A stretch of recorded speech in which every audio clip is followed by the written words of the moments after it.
Witam Państwa serdecznie, Błażej Hrabkowicz. To jest 29. edycja Międzynarodowego Festiwalu Filmowego Energa Camera Image w Toruniu, and our guest is Colin Tilley, the director. Hello, Colin. How you doing? Working mainly in the music video business, we saw each other at the opening gala, and you were very, very excited. Is your excitement still on the same level? Oh yeah. No, this is what I think I'm a couple days in here, and it's been a really great experience so far. Seeing a lot of films, meeting a lot of great people, and yeah, it's just been very inspiring. Mm-hmm. Are you comfortable in the role of the juror, evaluating other people's work, or do you have to sort of adjust yourself to that role? Yeah, no, I definitely am. I mean, I think that, yeah, I'm looking forward to just, checking out everybody's work and seeing what's the competition this year. I think it's going to be great. I'm really excited. And yeah, it's always fun just having that critical eye and weaving through it all. Mm-hmm. What do you look for mainly when you watch music video? What is your main area of focus?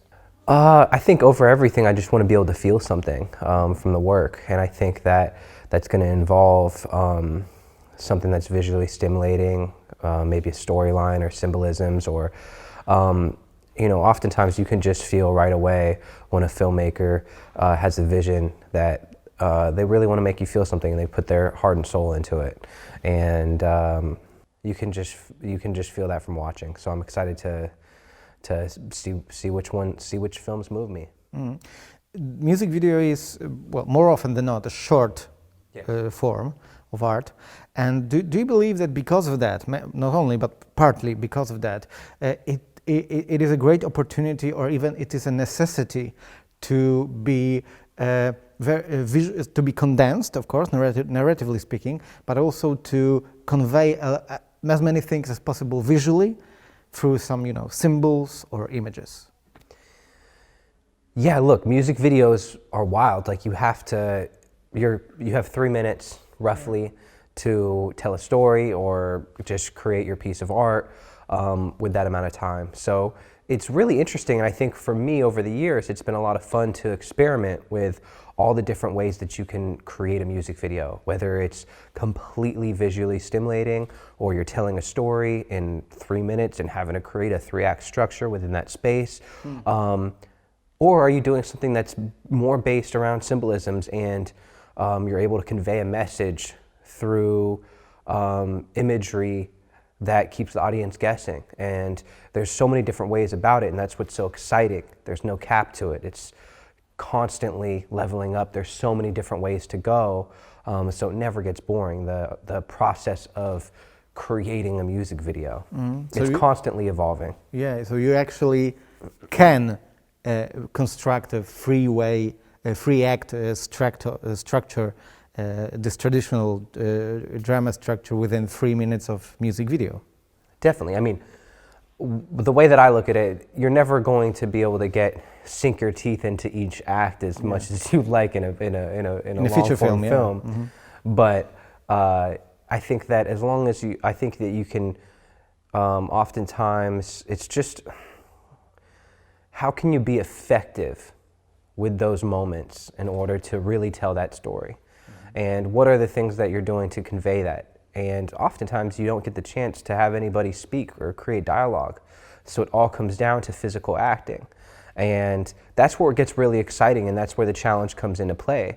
So for me, that's been my favorite part about doing narrative music videos over the last couple of years, having the opportunity to experiment with that. And can you actually have a broad audience connect and understand your storyline with 3 minutes without any dialogue? Sometimes you'll do your little cutouts to further explain something or just hammer it on the head, but most of the time that's really the amount of time that you have to work with, and it's a really thrilling challenge. Yeah, maybe I'm wrong, but many times when I was watching music videos, I thought about the lyrics of the actual song, maybe in a way being a substitute for the dialogue. I mean, if you have a dialogue in feature film or in, you know, short film but not music video, then in the music video you have lyrics of the song. So maybe this is, you know,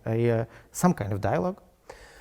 Definitely. I think that the lyrics is always going to be there to, look, at the end of the day, when you're creating a music video, you're catering towards an artist's vision. That vision was all written beforehand. That vision was written in that lyrics. And so you're... And in the music, of course. In the music. And so your job as a director is to be able to interpret that visually. And how are you going to do that on a scale that a broad audience is going to understand, you know, worldwide? And so that's my job. And I enjoy being able to take, is it a lyric? Is it all the lyrics? Is it just the beat? Like, how are you creating this story? And oftentimes, sometimes I don't even listen into the lyrics. I just want to be moved by the music over everything. And then can I create a storyline that people will be able to, or that people might not expect? Sometimes it's better to not let the music like fully lead you. Let the video, let the story all come together, mix it all up in that melting pot and be able to create something that people weren't necessarily expecting. And that's when it gets really exciting. Do you have your favorite techniques or favorite maybe visual styles you like to use, or do you just completely sort of adjust all of that to the piece of music you are interpreting visually? Every single time it changes. Yeah. It depends on the artist that I'm working with, depends on the mood of the music, it depends on, you know, just my first listen. It's always about that first listen or that first conversation. So oftentimes, you know, even before I'll listen to a song, I'll get on the phone with an artist and we'll just talk. We'll talk about what the song means to them.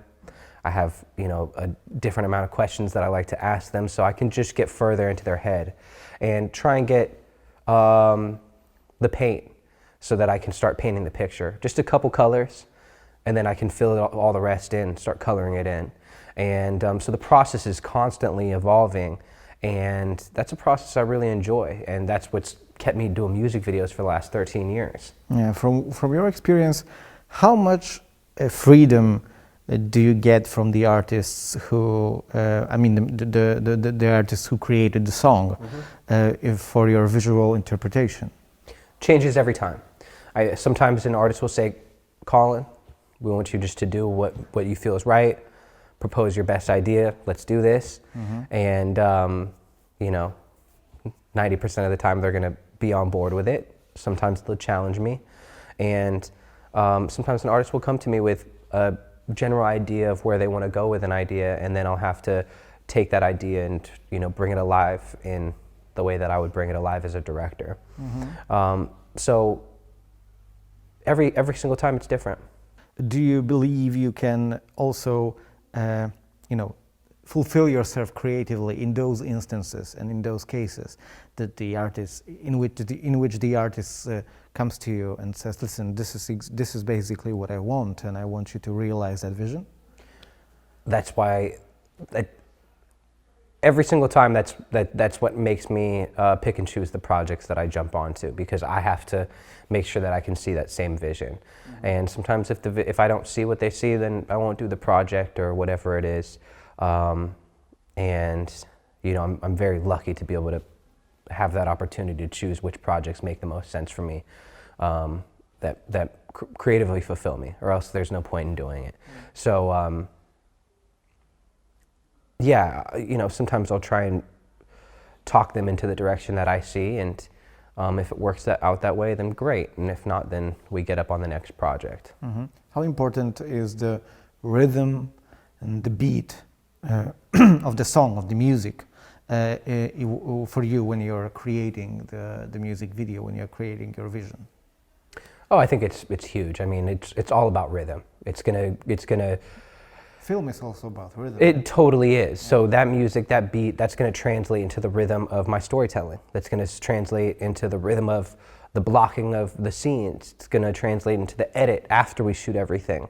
But it all starts from that rhythm, from the very, very beginning. And you have to be able to match that tempo, and not necessarily just like cut for cut, but for from an emotional standpoint, and be able to ride that all the way through. I think the most boring music videos I watched are the music videos that merely illustrate the lyrics of the music. Like what's happening in the lyrics is happening in the image. And I always thought that you should avoid that. You should, because that it doesn't make the music video the sort of, you know, a piece of art, but it makes it only a servant to the song. So do you try to avoid that? Or? Yeah, I mean, I think everybody has different approaches, and I think that's what's so beautiful about this art. For me, I've always felt that it's more interesting to be able to go a different direction and keep people guessing and create the unexpected. Now, if I get into a scenario where I do want to do something that highlights the lyrics, I'll over-exaggerate it in a sense. So I'll take what they're talking about and then flip it on its head and push it to a direction that you weren't expecting, right? Weird example is WAP, right? You look at a video like WAP, and you could totally go a different direction for that video with Cardi B and Meg Thee Stallion, but instead I wanted to be able to paint a world that was much more over-exaggerated, much more colorful, just a totally different spin on the lyrics that they're actually talking about. Thank you very much, Colin, for the conversation. Cool. Have a nice time in Toruń. Great. Thanks, man. Appreciate it.